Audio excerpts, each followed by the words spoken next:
마가복음 11장 7절에서 10절 말씀 다 찾았으면 저와 함께 교독합니다. 나귀 새끼를 예수께로 끌고 와서 자기들의 겉옷을 그 위에 걸친 두매 예수께서 타시니 많은 사람들은 자기들의 겉옷을 입고 다른 이들은 돌에서 된 나무 다리를 길에 펴며 앞에서 가고 뒤에서 따르는 자들이 소리 지르되 호산나 찬송하리로다 주의 이름으로 오시는 이여 찬송하리로다 오는 우리 조상 다윗의 나라여 가장 높은 곳에서 호산나 하더라. 아멘. 기도하겠습니다. 할렐루야. 전능하시고 존귀하신 하나님 참으로 감사드립니다. 언제나 겸손을 표하시고 또 언제나 가장 낮은 자로 보시며 저희들의 만왕의 왕이시고 구주의 왕이 되시는 하나님 참으로 감사를 드립니다. 오늘도 귀한 말씀, 귀한 생명의 말씀을 듣고 깨달을 수 있는 귀한 복된 시간이 되도록 축복하여 주시옵소서. 감사드리옵고 예수님의 이름으로 기도를 싸움나이다. 아멘. 오늘 따라서 합니다. 예루살렘으로 가는 길. 예루살렘으로 가는 길. 예루살렘으로 가는 길인데 참 이상한 입성식이었어요. 그런데 우리가 프랑스의 파리에 보면 명물로 개선문을 빠뜨릴 수가 없습니다. 그 명물의 개선문이 뭘까요? 에펠탑? 나폴레옹 1세가 전쟁에서의 승리를 기념하기 위한 건축한 곳입니다. 이것이 무려 49m예요. 49m 높이가. 그리고 폭이 45m의 거대한 위용을 자랑하며 프랑스 군대 고전주의 건축물 중에 걸작으로 평가받는 건물이었습니다. 전쟁에서 승리하는 나폴레옹과 그의 군대들이 이 거대한 개선문을 통해 당당하게 행진하면서 베토벤의 교향곡인 영리 연주되는 그 장면을 상상해 보면서 말씀을 한번 들어보시면 참 기뻐할 겁니다. 그런데 반면에 얼마나 멋지고 위험이 있는 장면이었습니까? 여러분, 이런 왕이 당당한 개선은 우리가 많은 영화에서 보아왔고 또 상상할 수 없는 입성의 전형적 모습입니다. 그런데 오늘 우리는 이런 극적이고 장엄한 왕의 개선과는 전혀 다른 왕의 개선을 보게 됩니다. 화려한 이용을 자랑하는 개선문도 장엄한 오케스트라의 연주도 없고 하얀 백마를 타고 당당히 입성하는 왕이 아니라 보잘것없는 나귀 새끼들을 타고 아주 그것도 어수선한 길로 따라 우스꽝스러운 입성을 하고 있는 것입니다. 제가 이 장면을 한번 봤어요. 성경을 보면서 영화를 보면서 개선을 한번 해봤어요.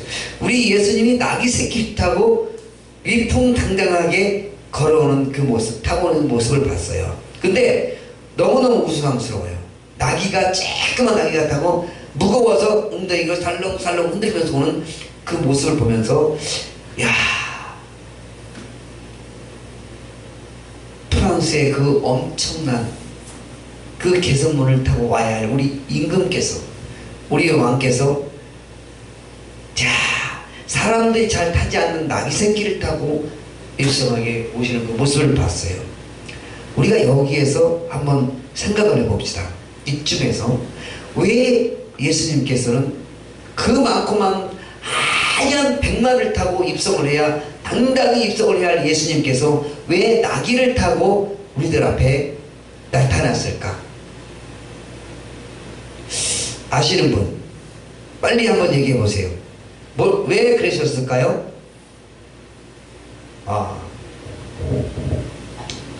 고천한 자를 구원하시라. 답은 분명히 있어요. 답은 분명히 있어요. 우리 예수님께서 겸손한 왕이시기 때문에 그래요. 우리 예수님이 겸손하시기 때문에 백마를 타고 오는 것이 아니고 나귀 새끼를 타고 우리 앞에 나타나셨어요.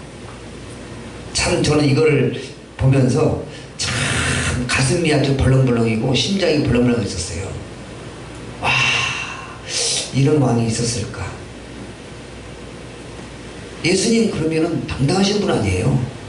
예수님 그러면 평강의 왕이시잖아요. 예수님 그러면 누가 뭐라 그래도 욕할 사람 아무도 없잖아요. 예수님 그러면 문재인 대통령보다 위대한 뛰어난 대통령이에요. 따지고 보면.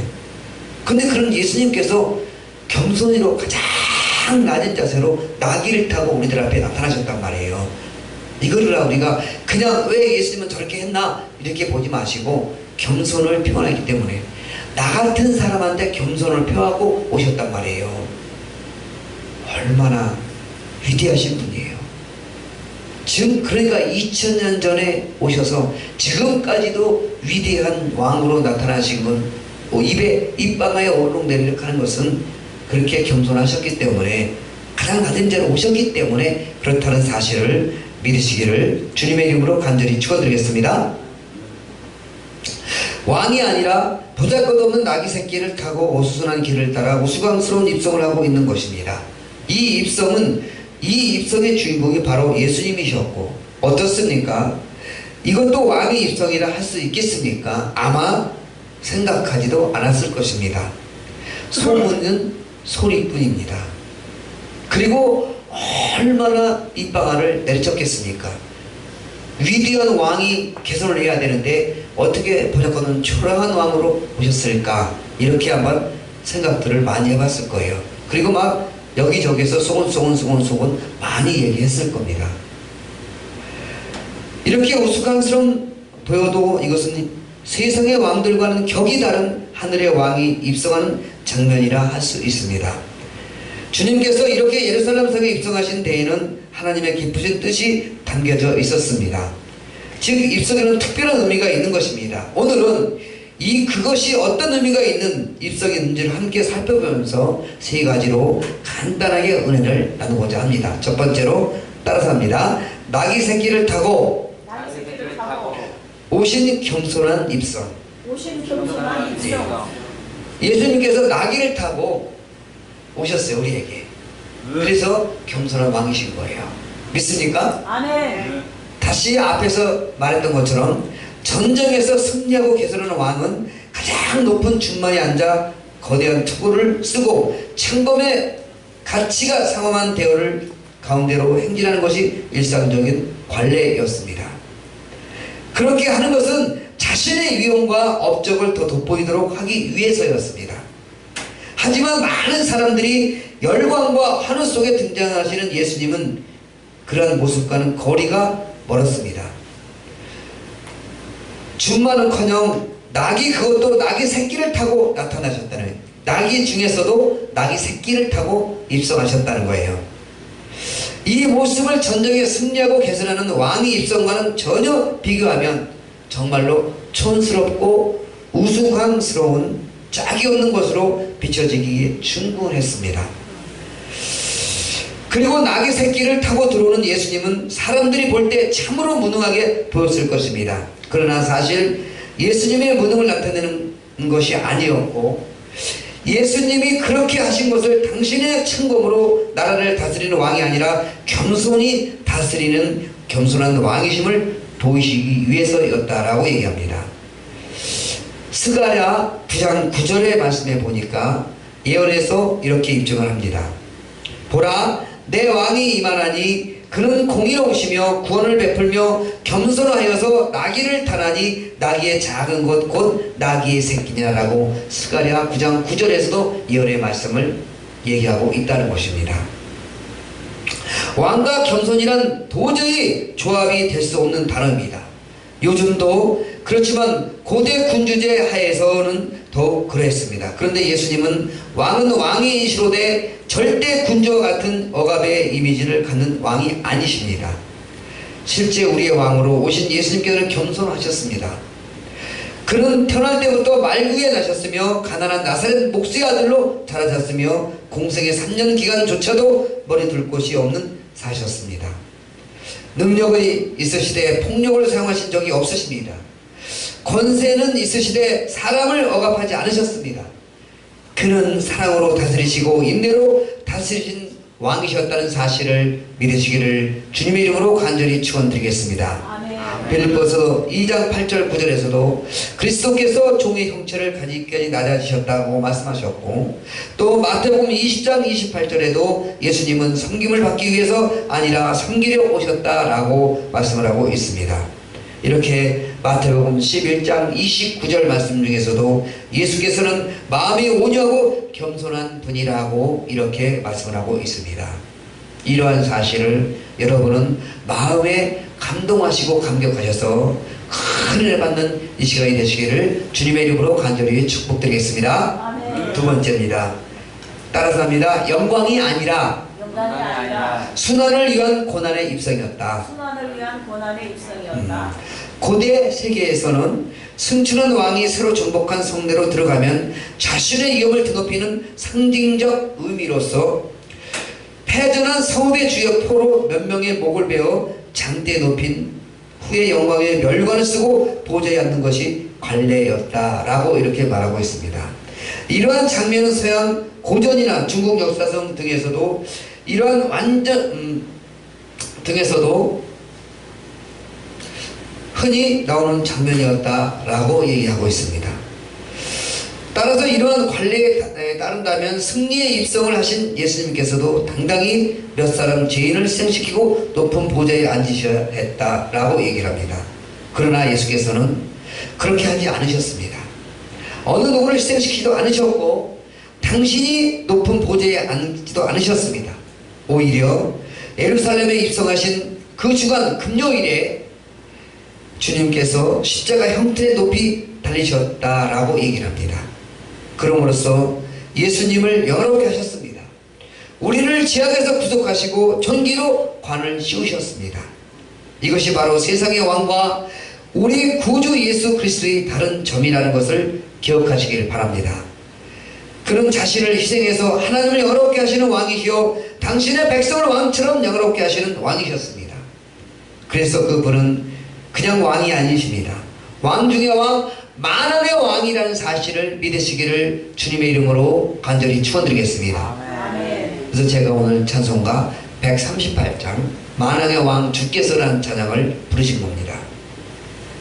우리 예수님은 그냥 왕이 아니고 무슨 왕이라고요? 만왕의 왕. 만왕의 왕이, 세계의 왕보다 더 뛰어높은 만왕의 왕이라는 사실을 기억하시기를 주님의 이름으로 간절히 축원드리겠습니다. 아멘.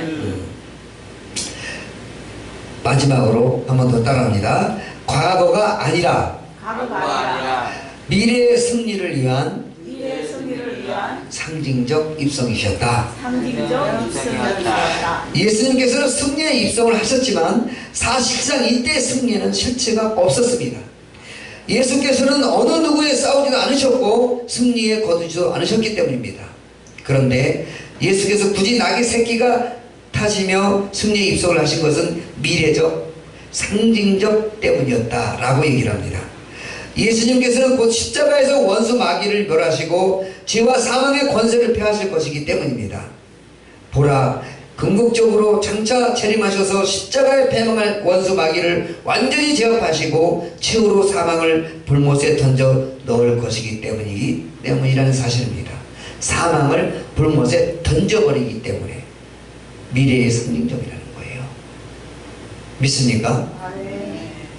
우리 예수 그리스도, 예수님을 믿으면 미래의 상징적이 있잖아요. 미래로 오실 우리 예수님을 바라보고 있잖아요. 불교나 천도교는 누가 있어요? 없어요. 없어. 거기는 얘기하기를 석가모니가 온다. 뭘 와? 귀신이 온단 말이에요. 귀신이 오는 거예요.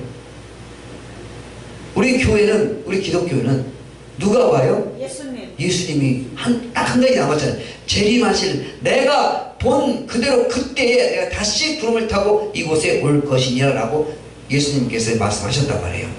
우리는 그거를 믿고 그걸 기다리고 있잖아요. 내가 삶이 다하는 그날까지 안 오신다면 나는 하나님께 가는 거고, 만약에 오신다면 하나님의 본 모습을 보고 그대로 가는 것이고, 얼마나 좋아요. 그러니까 우리는 예수님을 오늘 종료 주일을 맞이해서 예수님을 잘 믿으시기 바랍니다. 아멘. 우리 예수님은 어떤 왕이시라고요? 만왕의 왕. 만왕의 왕이시고 겸손한 왕이에요. 믿습니까? 아멘. 네. 그리고 자기 자신을 순환을 위해서 오신 왕이에요. 믿습니까? 아멘. 그리고 미래의 승리를 위해서 오신 또 왕이시라는 예수님을 믿으시기를 주님의 이름으로 간절히 축원드리겠습니다. 아멘. 그래서 여기에서 말하는 예수님의 승리는 미래적입니다. 예루살렘 입성 전에 되어진 일이 아니라 십자가에서 죽으시고 부활하심으로 이루어진 일입니다. 그래서 다음 주가 부활절입니다. 예수님이 돌아가셔서 승리하셨기 때문에, 다시 오셨기 때문에, 부활하셨기 때문에, 그래서 승리하신 우리 예수님을 꼭 기억하시기를 주님의 이름으로 간절히 축복드리겠습니다. 아멘. 또 마지막 날 최후의 심판 때 완수하실 것입니다. 바로 이것을 알려주고 깨워주시며 우리의 신앙을 격려하기 위해서 예수님께서는 2000년 전에 또 어린 나귀를 타시고 예루살렘의 성문을 통과해 승리의 입성을 단행하신 것입니다. 오늘 우리가 종료 주일까지 지정하여 지키는 이유 가운데 하나도 주님이 장차 이루실 완전한 미래적 승리를 기념하기 위해서입니다.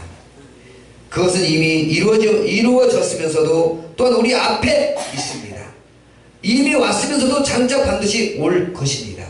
그러므로 여러분, 이러한 주님의 승리를 기억하고 이후 이룰 온전한 승리의 영광의 날이 있음을 확신하면서 살아갑시다. 우리에게 주어진 현실은 혹 암울하고 암담할 수 있지만 우리 안에 승리를 이루시고 완전한 승리를 주실 주님을 소망하며 환호하시는 여러분이 되시기를 주님의 이름으로 간절히 축원드리겠습니다. 아멘. 이제 결론을 내리겠습니다. 종료주일 이루어진 예수님의 입성은 세상적 기준이나 가치관에 본다면 도저히 납득이 가지 않는 입성입니다. 거기에는 도저히 왕의 입성이나 승리의 입성이라는 이름을 붙일 수가 없습니다. 초라하기 이를 데 없고 귀하기 이를 데 없습니다. 하지만 그 내용과 의미를 곰곰이 따져보면 그것은 세상의 왕에게서는 찾을 수 없는 왕 중의 왕으로서 예수님의 겸손한 잘 반영되어 있고, 또 자신의 승리나 영광보다 하나님의 우리의 영광을, 또 우리의 현재의 승리보다 미래의 승리 등을 함축하기 때문입니다. 이 깊은 의미를 바로 깨닫고 여러분 역시 겸손한 자세로 주님의 고난에 동참하시기 바랍니다. 미래에 있을 승리를 대화하는 자세가 새로워지기를 주님의 이름으로 간절히 축복드리겠습니다. 이제 오늘 종료주일이 끝나면 내일부터는 이제 고난의 주간입니다. 예수님께서 멸시와 천대를 우리 인간들에게 받으시고 이제 그 목숨을 우리에게 주실 이제 얼마 남지 않았습니다. 금요일날 당신이 말한 것처럼, 주님이 말하신 것처럼 이제 저 골고다의 언덕에서 십자가를 지고 참엄하게 우리를 위해서 피를 흘리시며 돌아가십니다. 그랬다가 3일 만에 다시 우리에게 나타나십니다. 십자가에 못 박혀 돌아가신 그 무슨 어디에 간 데도 없이 우리 사람들처럼 멀쩡하게 베드로야 만져보아라. 손, 발, 머리에, 창에, 허리에 찔려있는 그 못을 보고 만져보아라.